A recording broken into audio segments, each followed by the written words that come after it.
नमस्कार दोस्तों, जय श्री कृष्ण। मैं एसएम कथूरिया आप सबका ज्योतिष के चैनल वैदिक प्रेरित में स्वागत करता हूं और साथ ही शुभकामना देता हूं आने वाले 2021 साल की, कि आप सबके लिए शुभदायक हो और आपको इस साल अच्छे परिणाम मिले। आज हम बात कर रहे हैं सिंह राशि 2021 के लिए ग्रह इनके लिए क्या सौगात लेके आ रहे हैं। अब पीछे अगर मुड़ के देखें 2020 में, तो 2020 कोई बहुत खराब साल गया है ज्यादातर लोगों के लिए। 26 दिसंबर को जब से सूर्य ग्रहण और 6 ग्रहों की युति बनी थी, तो उसमें ये तो अंदाजा था कि कोई दैवीय आपदा आएगी, लेकिन किस समय किस तरीके की आएगी इसका आकलन से कहीं ज्यादा लोगों को नुकसान हुआ। अर्थव्यवस्था में, नौकरियों में और स्वास्थ्य में। चलिए, जो हो गया सो हो गया। अब 2021 में हम देखें तो एक ऐसी तारीख है फरवरी 10, जिसमें 6 ग्रहों की युति बन रही है मकर राशि में। अब जब मैं बात कर रहा हूं सिंह राशि की, तो सिंह राशि के लिए ये युति बन रही है 6ठे भाव में। अब 6ठे भाव में जब 6 ग्रहों की युति बनती है, तो परिणाम 6ठे घर के उस हिसाब से प्रभावित होते हैं। आइए ये देखते हैं कि सबसे पहले ग्रहों की 1 जनवरी को स्थिति क्या बन रही है। राशि स्वामी सूर्य पंचम भाव धनु राशि में बुध के साथ गोचर कर रहे हैं।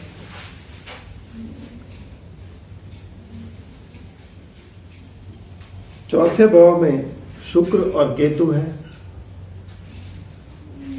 6ठे भाव में शनि और गुरु का गोचर है। 9वें भाव में मंगल मेष राशि में है, अपने ही घर में। 10वें भाव में राहु का गोचर है और 12वें भाव में चंद्र का गोचर है। तो ये तो है स्थिति जो साल के शुरू में हो रही है। तो देखा जाए तो शुरुआत तो अच्छी हो रही है। अब मैं बात करूंगा खासकर 5 विषयों पर। सबसे पहले स्वास्थ्य, उसके बाद धन और आय, फिर शिक्षा क्षेत्र, फिर रिश्ते और फिर अंत में हम कार्य क्षेत्र की बात करेंगे। तो सबसे पहले आइए देखते हैं स्वास्थ्य के लिए। तो सूर्य इसके स्वामी है, राशि स्वामी है और अग्नि तत्व है इनका। और अग्नि तत्व की राशि धनु में ही अपना गोचर शुरू कर रहे हैं, अच्छी स्थिति में है। और वैसे भी सूर्य जो है 3रे, 6ठे, 10वें और 11वें घर में अत्यधिक अच्छे परिणाम देते हैं। 10वें भाव में खासकर ये बहुत ही लाभकारी रहते हैं। बाकियों में कुछ में सामान्य देते हैं और कुछ में थोड़ा कम रहते हैं परिणाम इनके। खासकर जैसे कि 6, 8 और 12वें घर में।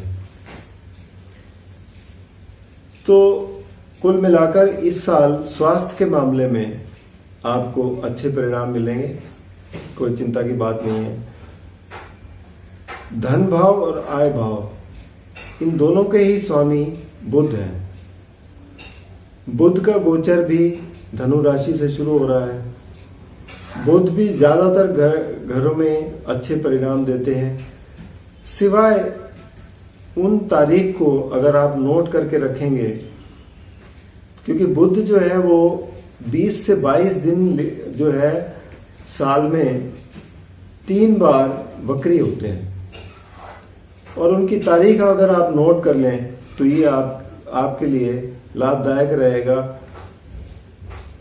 वो है 30/1 से 20/2, 29/5 से 22/6 और 27/9 से 18/10। ये 3 तारीख ऐसी है जिसमें वो वक्री रहेंगे। वक्री का मतलब ये होता है कि कुछ तो आपके कार्य रुक जाएंगे, कुछ पुराने कार्य निकल आएंगे, कुछ पुरानी पेमेंट निकल आएगी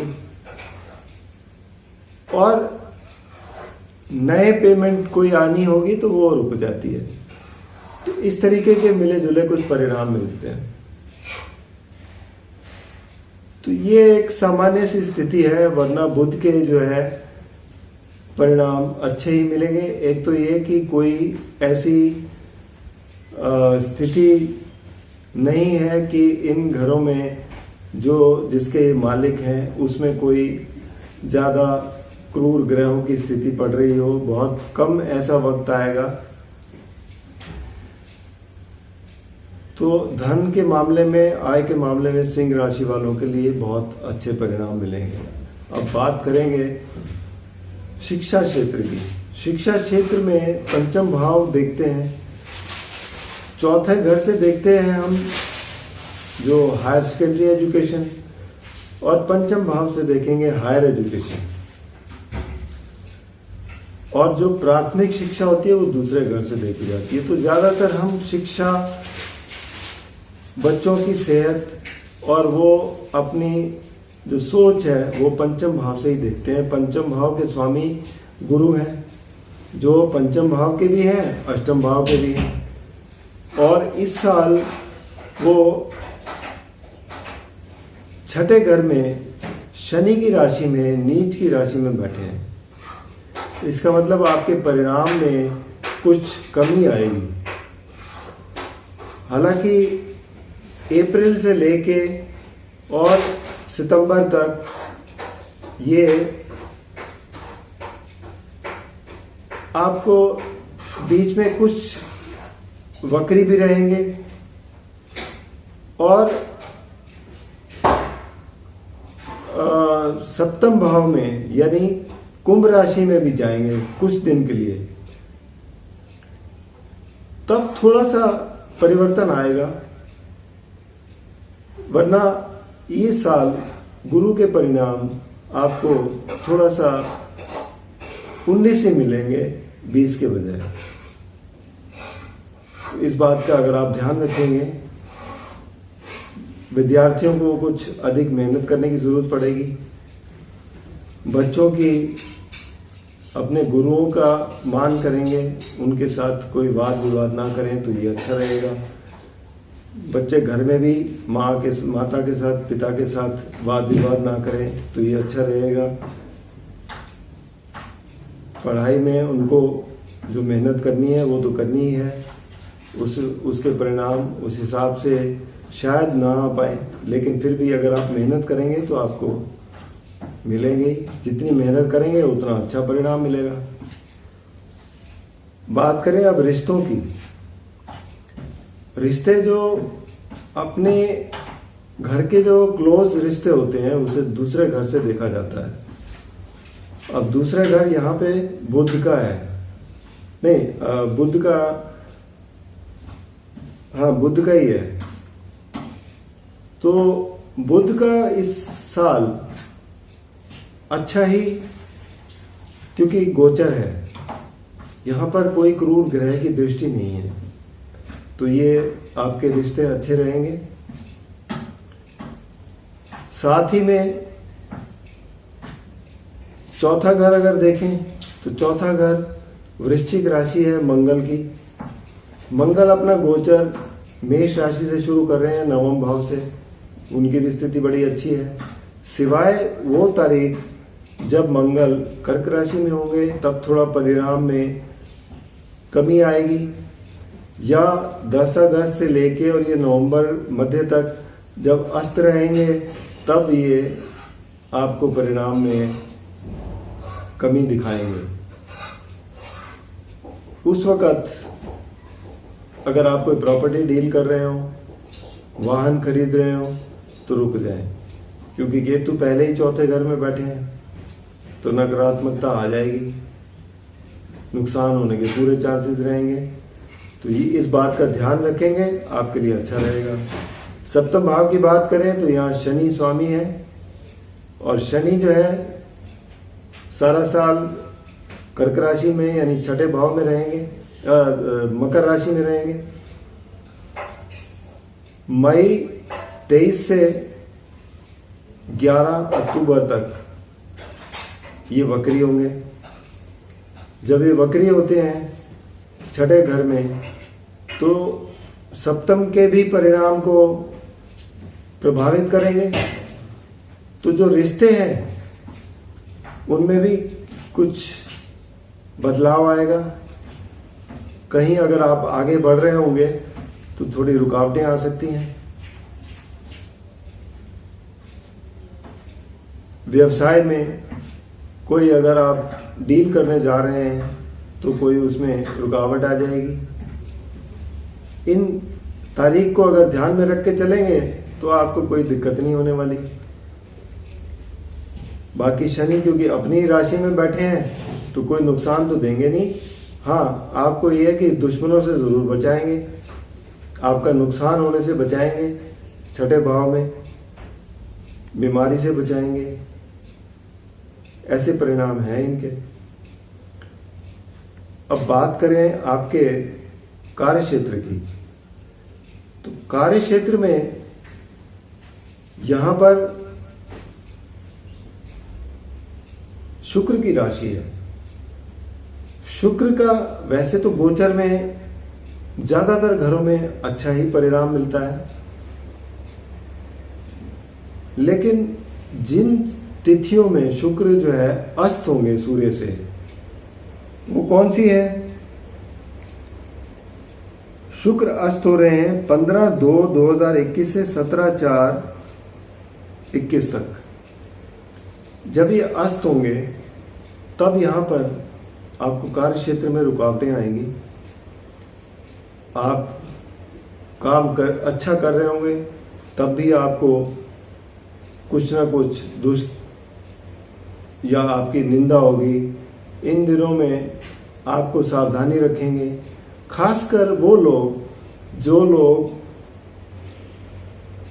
फैशन वर्ल्ड से जुड़े हुए हैं, मीडिया से जुड़े हुए हैं, फिल्म लाइन से हैं, होटल लाइन से हैं, या फैशन लाइन से हैं, खाने पीने के लाइन में हैं। ये सब व्यवसाय जो शुक्र से रिलेटेड है, इनमें कहीं ना कहीं कुछ कमी आएगी जब शुक्र अस्त होंगे। बाकी सारा साल आपको कोई चिंता करने की जरूरत नहीं है, परिणाम बहुत अच्छे मिलने वाले हैं। और सबसे पहली बात यह है कि मंगल भी जो है वो भाग्य स्थान में बैठे हैं, आपका भाग्य चमका रहे हैं, खासकर जो साल के शुरू में। उसके बाद दशम भाव में भी ये बली हो जाएंगे, एकादश भाव में वैसे ही अच्छे परिणाम देते हैं। सिर्फ ये जब ये कर्क राशि में आएंगे या जब ये अस्त होंगे तब थोड़ी सी भाग्य में कमी आएगी, वरना मंगल भी आपको सारा साल अच्छे ही परिणाम देने वाले हैं। तो सिंह राशि वालों के लिए कुल मिलाकर ये गोचर बहुत ही लाभकारी सिद्ध होने वाला है। सिवाय कि जब मैंने ये बताया कि आपके जो युति हो रही है 10 फरवरी को, वो छठे भाव में हो रही है। छठे भाव में आपको कोई ज्यादा नुकसान नहीं होने वाला, बल्कि आपको फायदा ही होगा। तो सिंह राशि वालों के लिए तो ये कह के चलो कि आपके लिए पूरा साल बहुत अच्छा जाने वाला है।